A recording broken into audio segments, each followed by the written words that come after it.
ملے گی، لیکن نہیں. لیکن جب قاری شمیم صاحب منع کرتے کہ اب مت آؤ، اب صرف 5 آؤ،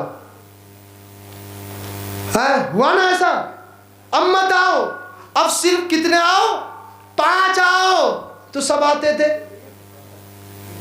نا، تو کوئی نہیں مانتا تھا، سب آتے تھے. لیکن جیسے ہی میرے رب نے اس پریشانی کو ختم کر دیا، اس بلا کو ٹال دیا، تو ہم ویسے کے ویسے ہی ہو گئے، ویسے کے ویسے ہی ہو گئے. ہمیں اذان کی آواز تو جاتی ہے لیکن ہم بہرے ہو جاتے. کیا ہو جاتے؟ بولو، بہرے ہو جاتے. آؤ مجھے ایک حدیث شریف یاد آ گئی، اسی بات پہ ایک حدیث شریف یاد آ گئی. جہنم میں ایک جہنمی کو اللہ نے کتنے 1000 سال رکھا؟ 3000 سال. کتنے؟ اللہ 3000 سال.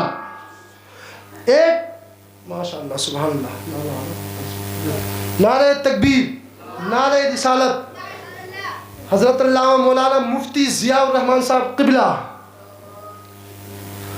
ماشاءاللہ سبحان اللہ.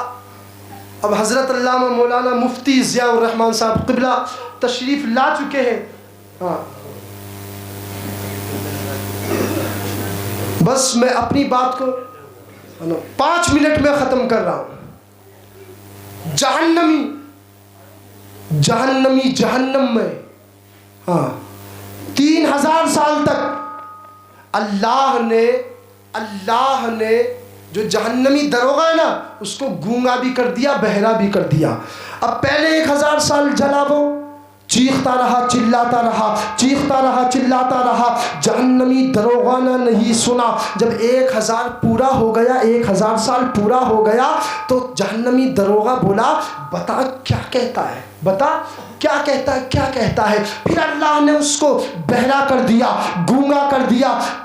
پھر 2000 سال، پھر دوسرے 1000 سال جلتا رہا. اسی طریقے سے تیسرے 1000 سال، 3000 سال تک جلتا رہا. وہ چیختا رہا، چلاتا رہا.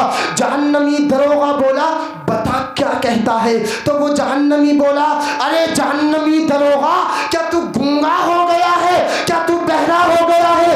تو جہنمی دروغہ بولتا ہے، اچھا تم مجھے بہرا کہتا ہے، آج تو مجھے بہرا کہتا ہے. کل جب اذان پکارتی، مؤذن اذان پکارتا تھا، مؤذن پکارتا تھا، حی علی الصلاۃ، آ جاؤ نماز کی طرف، حی علی الفلاح، آ جاؤ کامیابی کی طرف. لیکن تو اس وقت بہرا ہو گیا تھا، تو اس وقت بہرا ہو گیا تھا. آج میں بہرا ہو گیا ہوں.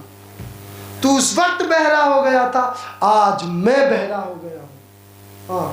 تو اذان سنو اور ایک دم کہاں دوڑو؟ مسجد کی طرف دوڑو. چلتے چلتے ایک حدیث شریف اور سن لو، مختصر سی حدیث. میرے آقا فرماتے ہیں، میرے آقا صلی اللہ تعالیٰ علیہ وسلم ارشاد فرماتے ہیں، اے میرے امتیوں، جب تم کہیں سے کسی جگہ سے آیا کرو تو سب سے پہلے سلام کر لیا کرو. کیا کر لیا کرو؟ بولو، سلام کر لیا کرو. کس کو؟ میرے آقا فرماتے ہیں، گھر میں اگر ماں ہو اس کو بھی سلام کر لو، گھر میں باپ ہو اس کو بھی سلام کر لو، گھر میں بیٹی ہو اس کو بھی سلام کر لو، گھر میں پھوپھا ہو اس کو بھی سلام کر لو، گھر میں بیٹا ہو اس کو بھی سلام کر لو، اور اگر گھر میں بیوی ہو اس کو بھی. نہیں بول رہے؟ ہاں، کچھ تو اس لیے نہیں بول رہے کہ پاس میں بیٹھی سننا رہی ہو. ہاں، کہ صبح کو پکڑے اور کہے اب کرو سلام. رات تو بہت زور زور سے بول رہے تھے اب کرو سلام. ہاں، اور میری ماں بہنیں بھی کچھ کم نہیں ہیں، وہ بھی یہ سوچ رہی ہوں گی کہ یہ اچھے مولانا آ گئے، انہوں نے ہمارا جگاڑ ہی بنا دیا، اب دیکھوں گی کیسے نہیں کریں گے سلام. تو سنو، ان ماں بہنوں کو میں یہ پیغام دینا چاہتا ہوں،